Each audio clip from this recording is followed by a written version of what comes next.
all around the world, there are young adults or just people in general being told that they must know what they want in life. They must know what do they want? What do they want to be? What do they want to do?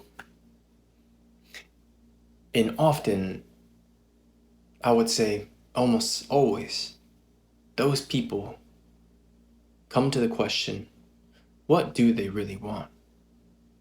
Maybe you're one of those people. Well, the truth is, you don't know. You don't know what you want. But why is that? Well, it comes down to two reasons. One, because you already have it. And two, because you don't know who or what you really are.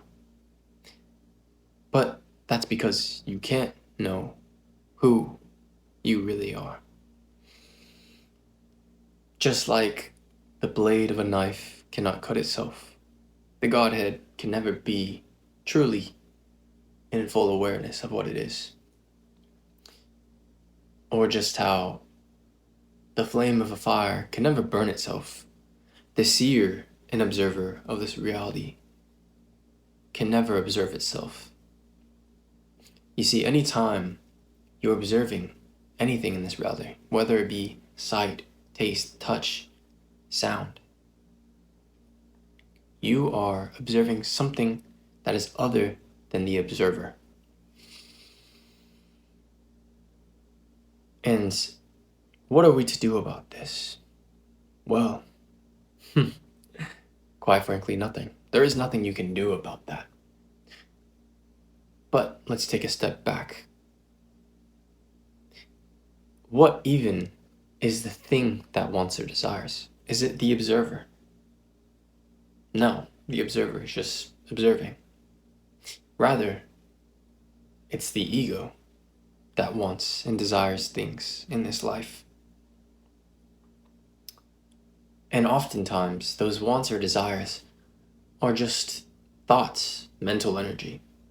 Many times people want things, or they think they want things, but it's actually just the idea of that thing that they want. For example, some people want fame, but if they were to actually have that fame and live that lifestyle, and not be able to go anywhere in the world without people bothering them or pestering them, would they actually like that?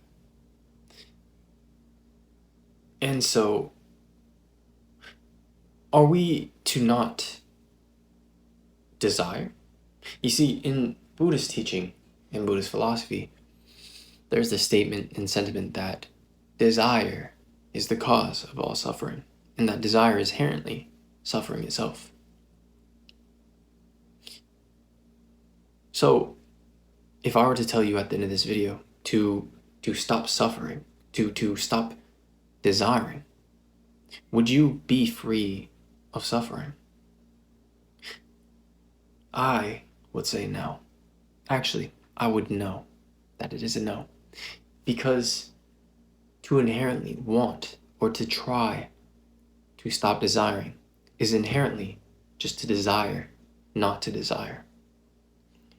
And that brings you inherently into a loop, just like a dog trying to chase its tail.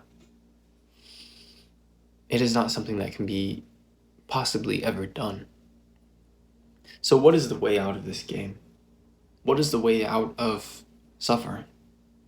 Well, it's not that desire is inherently the root and cause of all suffering, because that statement is actually just a sentence that comes before a long lecture. You see, the real truth is that it is attachment to desire that is the cause of the suffering. For example, it is natural to want things, to desire things. But to grasp onto it, to hold onto it, to cling onto it, is inherently a state of suffering. Because think about, say you want this new car, this new apartment, you want this, you want that. We'll take a car for instance. Say you get that new car. Are you going to be truly and fully fulfilled? Are you going to say, oh yes, I've achieved it, eternal happiness? No. It'd be a fleeting happiness, something that would dissolve and go away. But why is that? Well, it's simple. Because getting that desire doesn't change anything. You would feel actually quite similar to the way you already do now. But why is that? It's because your happiness is not something that is to be reached for outside of where you are now. Have whatever physical items you want. Have all the money in the world. Your happiness does not come from there, any point in the future. Your happiness comes only right here and now. You see, because the past and present is all paved by this singular moment, the eternal now that we have right here. And so to cling on to things that may happen, could happen, mental thoughts, energy, desires, is inherently taking you outside of the present moment, where your real happiness is, where your real life is. See, because life is not the mental projection we have of it. It is not the thoughts and ideas we have about life. Life is simply this, here and now. You listening is the life here and now. And so, when we say that the self is a mystery to the observer is inherently a mystery to itself. It arises to the question, what are we to do about this?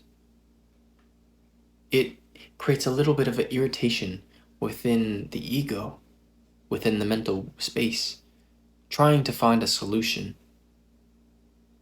to something that there isn't a direct answer for. Because the real answer is to say, I don't know. When you ask yourself, who are I? What do I want? And you give the most honest answer you can, that being, I do not know. That I do not know you answer with is the same as I let go. The same as I let go of control. The same as I accept and I love and appreciate this moment where I am here and now, and understand that everything is okay and as it should be, without control or attachment as to the way that things should be. And the moment that you do this, the moment that you let go of trying to force, trying to control the universe, trying to play God, quite frankly, the moment you let go of clinging to things, you realize that you have an access in this present moment to a power that you had let lay dormant. You see, because people are constantly wasting spiritual energy, whether that be in the mental space, always thinking, always worrying, always fearing, thinking about the past, thinking about the future, when the real power is here in this present moment. Without fear, without attachment, with true acceptance. And as such, the more you hold on and try to grasp onto something, try to cling onto things, to try to grasp onto control, the less control you have of it. Because when you're clinging, when you're having a clenched fist, you cannot receive. It is only by letting go and opening your palm that the things you desire are truly yours to hold. And that is not only to say that this is a letting go of clinging to external desires, things you do not see yourself, but rather letting go of clinging to yourself as well. And when I mean self, particularly here, I am speaking about the ego. The ego and its desires, saying that I must be like this, I must have this is what must happen.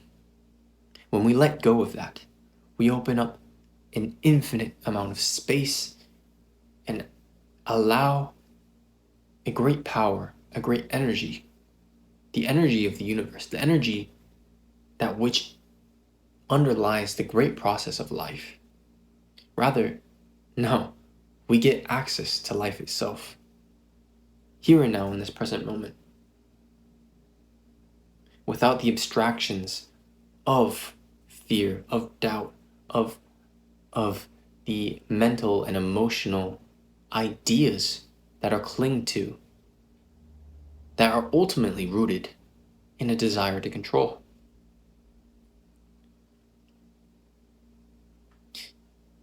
So, the more that you let go, the more that you give up control, the more you receive it. If you've ever been in a leadership position, if you've ever been a leader of anything, you would know that the best and most successful way of leadership is letting go of control, of delegating. You see, if you were to lead a team and you try to do everything yourself, what type of team is that? But rather, when you give up control, you say, I trust this. I trust another. You give them that freedom to do it themselves. You entrust it to something else. And thereby freeing up space in your time and your energy and giving you more power over the situations. And giving yourself space and time for things that are more suited to your energy and time. And I want to ask you, what do you think is the opposite of suffering, the opposite of desire? It is contentment.